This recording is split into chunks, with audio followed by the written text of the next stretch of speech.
Assalamualaikum warahmatullahi wabarakatuh. Pada video kali ini, kelompok kami akan menjelaskan mengenai gelatinisasi.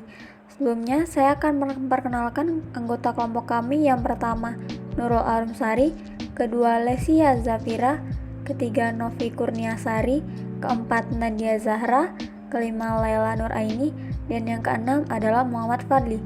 Langsung saja, apa itu gelatinisasi? Gelatinisasi merupakan proses pengembangan granula diikuti berubahnya struktur granula dan hilangnya sifat kristalin. Sebelum granula berubah, beberapa bahan terutama amilosa mulai terpisah dari granula, tetapi tidak semua amilosa terpisah selama gelatinisasi. Perubahan morfologis granula pati selama pengembangan tergantung pada sifat alami pati.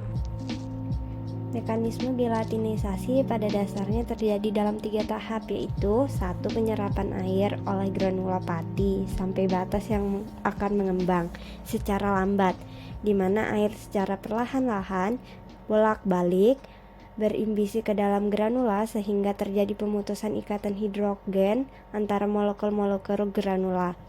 2. Pengembangan granula secara cepat yang dikarenakan penyerapan air secara cepat sampai kehilangan sifat merefleksikan cahaya terpolarisasi.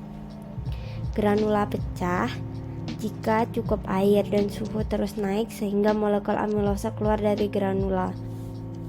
Proses gelatinisasi terjadi apabila granula pati dipanaskan di dalam air, maka energi panas akan menyebabkan ikatan hidrogen terputus dan air masuk ke dalam granula pati.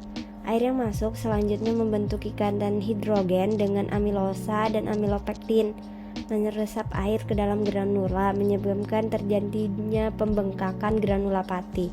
Ukuran granula akan meningkat sampai batas tertentu sebelum akhirnya granula pati tersebut terpecah. Pecahnya granula menyebabkan bagian amilosa dan amilopektin berdifusi keluar. Proses masuknya air ke dalam pati menyebabkan granula mengembang dan akhirnya pecah. Karena jumlah gugus hidroksil dalam molekul pati sangat besar, maka kemampuan menyerap air sangatlah besar. Jadinya peningkatan viskositas disebabkan air yang dulunya berada di luar granula dan bebas bergerak sebelum suspens dipanaskan, kini sudah berada dalam butir-butir pati dan tidak dapat bergerak bebas lagi. Suhu gelatinisasi pati merupakan sifat khas untuk masing-masing pati. Contoh proses gelatinisasi yaitu perebusan mie.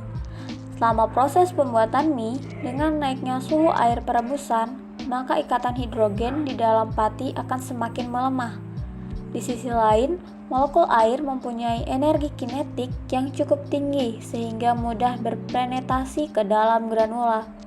Kemudian, air akan terikat secara simultan ke dalam fraksi amilosa dan amilopektin yang merupakan komponen pati dan menghasilkan granula pati berkembang menjadi besar.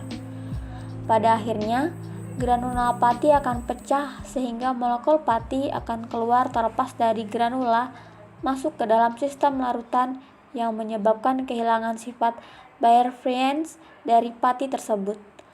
Secara fisik pun, mie instan yang bersifat brittle pada akhirnya akan menjadi lebih kenyal. Sekian video dari kelompok kami, terima kasih.